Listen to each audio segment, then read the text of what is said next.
Hello, everyone, and a really big welcome back to LexTalk podcast. This is Season 5, Episode 9. Great to be here. We're so glad to have all of you with us, our listeners, our followers, anyone interested in English and linguistics here in Thailand. Yeah, thanks for tuning in. Today, we're jumping into a really significant question in English language teaching, or ELT. Should English here in Thailand only be taught by native speakers? It's a huge debate, isn't it? It really sparks a lot of strong opinion. It absolutely does. Yeah. And it has, real consequences for education here. Definitely. It affects who gets hired, how students learn, the whole system, really. So in this deep dive, we want to unpack the facts, look at some common beliefs, and think about the bigger picture, specifically for Thailand. Right. We'll dig into what native speaker even means, the hiring biases we sometimes see. And the strengths that both native and non-native English teachers bring. Because it's not always simple. Exactly. It's about competence, really, not just where you're from. Before we dive in, though, just a quick reminder, don't forget to follow LexTalk on all the platforms. Yeah, we're on our website, YouTube, Facebook, LinkedIn, SoundCloud, Spotify. Just search for @LexTalk Podcast.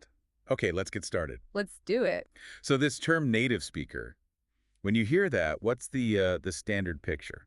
Well, the conventional definition, I suppose, is someone born and raised in an English-speaking country. Like the US, UK, Canada, Australia, those kinds of places. Exactly. Someone who grew up speaking English, it's their first language. It just comes naturally. Seems straightforward enough. On the surface, maybe, but then you immediately run into, well, complications. Like what? What about people who are near native? Or bilinguals who grew up with English alongside another language? Ah, right. People who've maybe studied intensely, lived abroad. Yeah, or just have an incredible aptitude for the language. Their proficiency might be practically identical to a native speaker. So pronunciation might be spot on, grammar solid.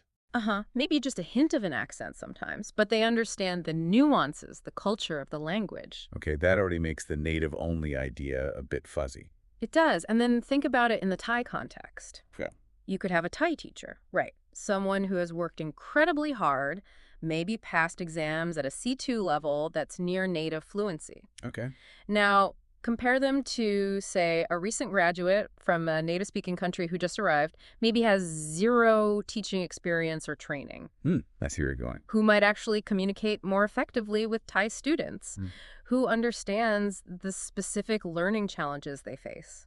The experienced Thai teacher, potentially. They've walked that path. Quite possibly, yeah. They might anticipate difficulties, explain things in a way that resonates better. Which brings us to the hiring situation here in Thailand. There's often a preference, isn't there? There definitely is a very noticeable preference in many schools and language centers for teachers who are perceived as native speakers. And that often translates to, well, let's be frank, a preference for white, Western-looking teachers. Unfortunately, yes, that bias exists. Sometimes their actual teaching qualifications or experience seems secondary to just looking the part. You see those job ads, native speakers only.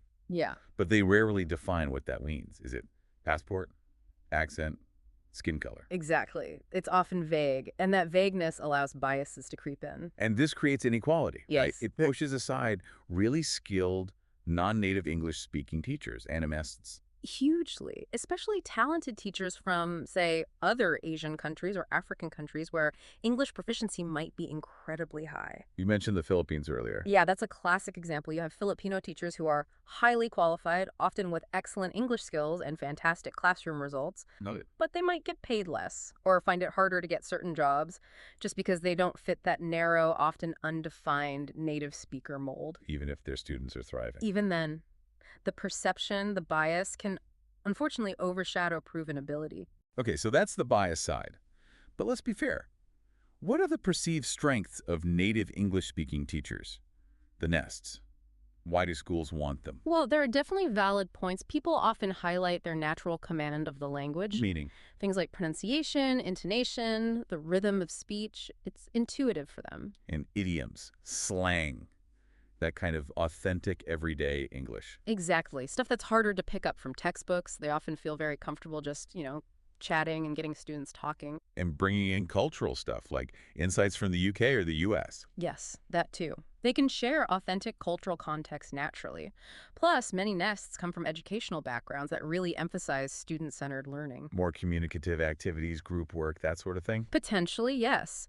They might be more familiar or comfortable with those methodologies compared to more traditional teacher-led approaches. Okay, so those are real potential advantages. Natural fluency, cultural insight, maybe certain teaching approaches.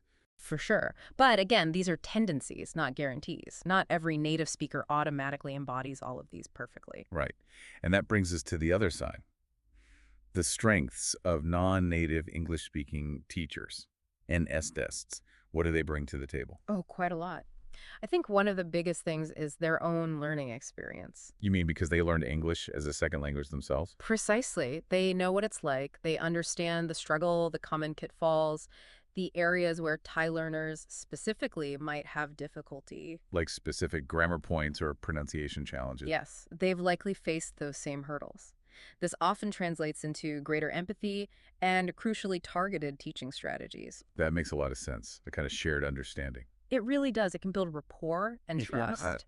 And another key strength Go on. is their potential ability to use the student's first language, the L1 in this case, Thai. Strategically, you mean. Not teaching in Thai, but using it to clarify. Exactly, for scaffolding. Explaining a really complex grammar rule quickly in Thai or checking comprehension can be incredibly efficient, especially with lower levels. Whereas a nest might not have that option. Often not, no. They have to rely solely on English, which can sometimes be less effective for certain explanations. What about grammar? Is there a difference there? Interestingly, yes. Because NNESTs learned English rules explicitly, they often have a very strong conscious understanding of grammar structures. So they might be better at explaining the rules. Often, yes. They can break it down systematically because they had to learn it that way themselves, compared to a native speaker who just knows it feels right, but maybe can't articulate the rule easily. And this probably helps with test preparation too, like Yeah. TOEIC. Definitely. NNESTs are often very skilled at teaching test-taking strategies and focusing on the specific grammar and vocabulary needed for exams like TOEIC or IELTS. Right. And delivering a structured curriculum effectively. Yes. We've seen examples, right?